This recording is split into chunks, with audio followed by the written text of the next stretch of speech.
What's going on, guys? Today we're going to be talking about Assassin's Creed Valhalla, the recently announced newest addition to the long-running Assassin's Creed series. Stay tuned.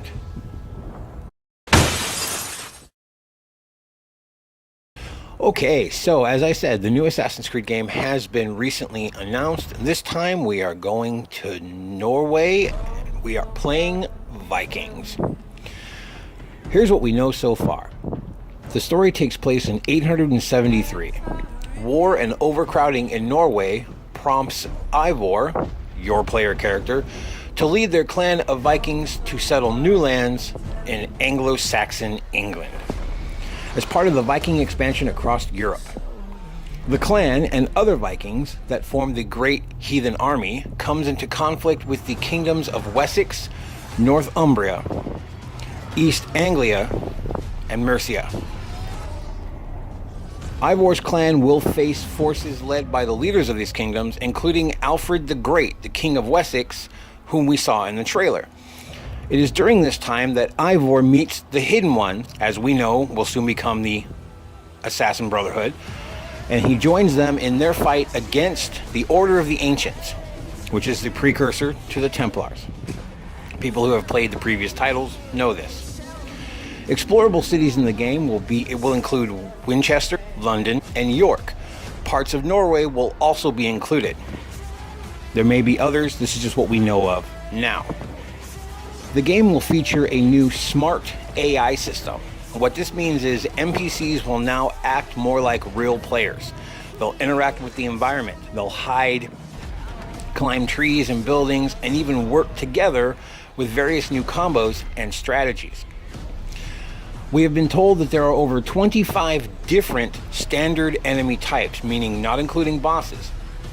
Each of these 25 types will have their own weak points and their own unique abilities. So we will constantly have to adapt and change our playstyle to overcome each obstacle. In Origins and Odyssey, we had a more traditional RPG leveling system. This game relies less on that and instead focuses more on the selection of skills through skill trees selected by the player as Eivor advances through the game. The difficulty posed by enemies will be rated based on the player's collection of skills. So basically the enemies will level with you as you grow, which gives you a lot more expansion. A lot of people's complaints with Odyssey specifically was that certain areas were inaccessible because the enemies were too high of a level, or you just couldn't reach it until you were a certain level to unlock said story mission or whatever. That's all gone now, and everything will be accessible whenever you want. Feel free to explore, and the enemies will basically rate up with you as you go, ensuring a constant difficulty throughout the course of the game, which is awesome. Eagle Vision returns in this game, but it is now called Odin's Sight. And you have a Raven companion, which we assume will be similar to Senu or Ikaros from the previous games. We have been told that the Raven will have new abilities and functions, but Ubisoft did not go into much detail of exactly what. It's also note that the Raven will be customizable via new skins.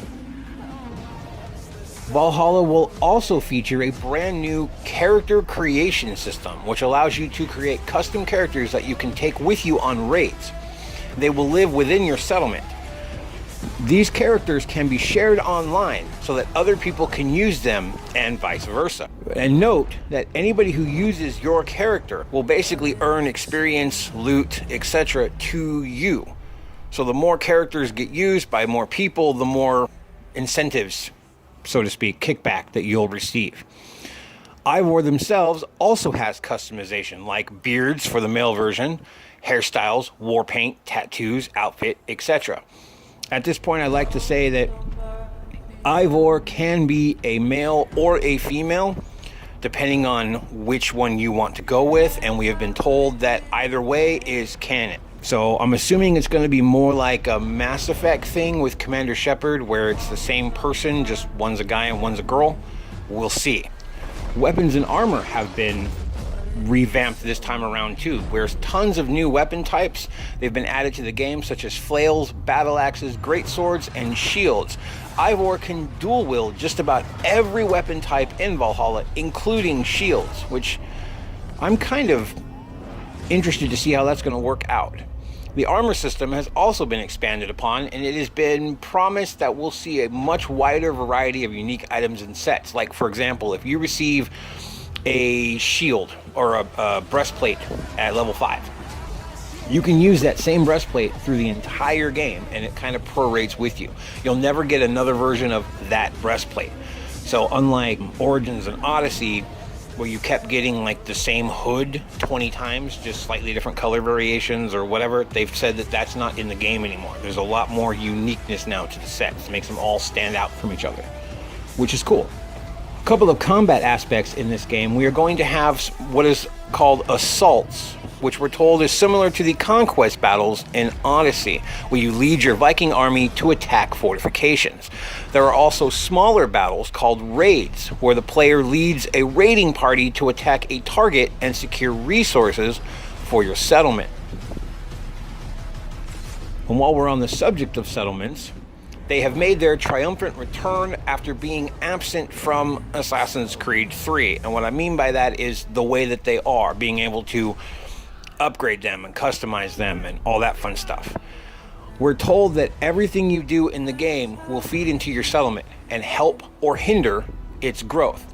You can build and upgrade structures such as a blacksmith, barracks, and even a tattoo parlor. There are also several mini games that you can take part in, such as drinking games, dice games, and flighting.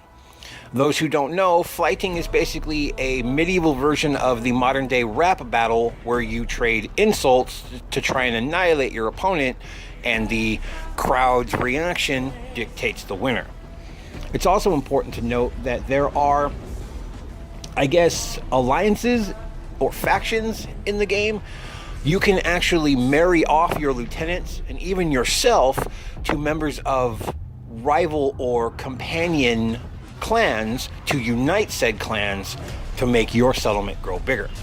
We don't know much about this system other than it exists, and that sounds like a really cool little feature to add in. So I'm very, very interested to see how that's going to play out.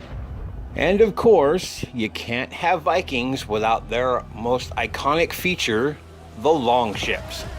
Now, unlike previous titles, the ships in this game, there's not really going to be ship combat or a whole lot of sea travel. Longships are going to be used primarily for traveling to an assault or to get away from an assault, away from the land, whatever the case is.